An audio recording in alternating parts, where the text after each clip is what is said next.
I just wanted to see if the camera was still over there and who it was. This is going to be a bit of a ramble. As you probably gather, I've come here from sunny South Wales to support Kelly J. Shout out to all Welshies in the crowd. Of course, he came up on the train today because it's so important, and we've all come here from different parts of the country to support her here today. So, well done, everyone. It's bloody brilliant to see you.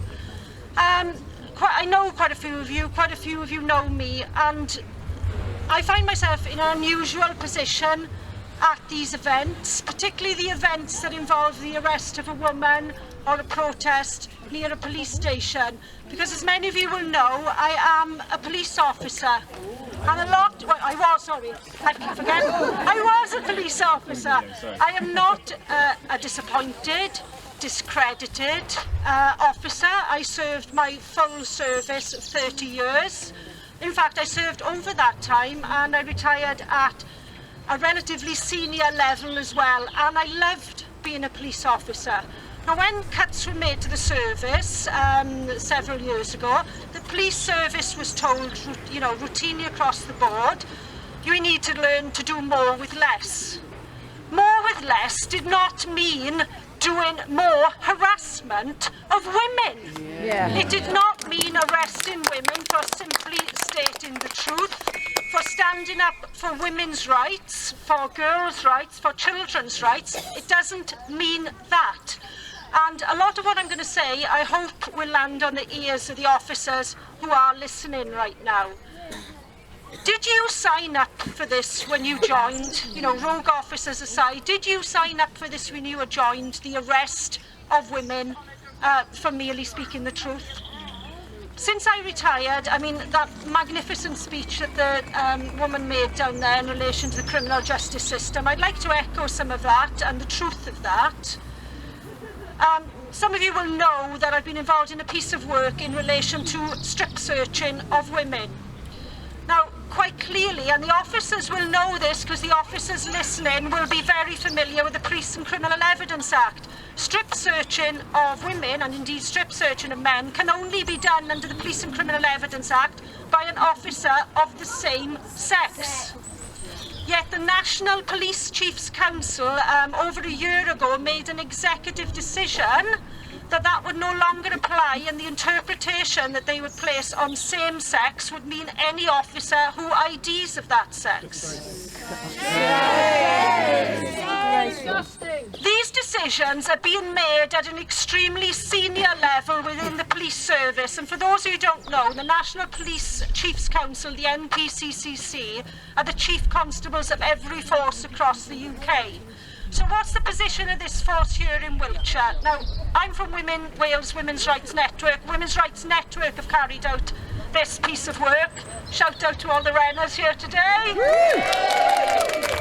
So we've carried out this piece of work. What do we know about Wiltshire Police? Well, we know that their PCC, their Police and Crime Commissioner, doesn't want this to happen. He doesn't want the strip searching of male officers on female officers to happen. But the Chief Constable does. So the Chief Constable of this force, officers, does not value female members of the public. And I'd like to also remind the police service that after the shocking circumstances around the murder of Sarah Everard, the president of the National Police Chiefs Council actually said that the police service needed to start listening to women. Well, here's news. Are you starting listening to women when you are allowing women to be strip searched by male officers against the Police and Criminal Evidence Act? No, you are not. Well said. The National Police Chiefs Council has also approved guidelines, just to let you know how much the police service cares about its female officers as well. 0.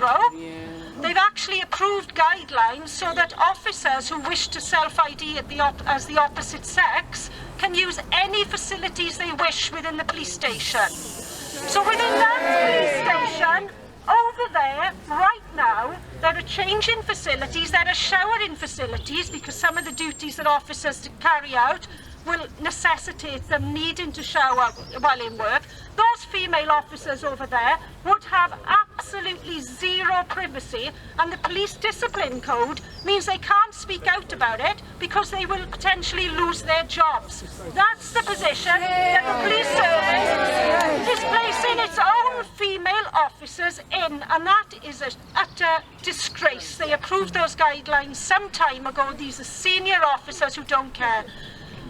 Majority of the officers affected by this will be at constable level. There is no union within the police service. There is a staff association, the Police Federation. I wrote to the Police Federation at the time we were doing these inquiries into searching practices. The Police Federation, you think, would have quite a lot to say about the female officers, wouldn't you? I'm not aware of the current figures, the percentage of female officers in the organisation, but it's well over, certainly between 30 and 40% at the moment. You think they'd have a lot to say about this, the rights of their female officers? The Police Federation have had nothing to say. They have not replied. They have had no position on this whatsoever. So not only do we have issues, as has been amplified here, by the police service on female members of the public, we also have, these same issues happening to female officers in the organisation as well. I did not join the police service for this. I could be saying nothing now. All of us could be sat at home now. We all share a common bond that we care, that we want to speak out, that we are not afraid, and we will continue doing so, whatever harassment we face, because what is happening today is harassment. Make no bones about it. So, thank you very much, everyone. It was a bit of a ramble, but thank you.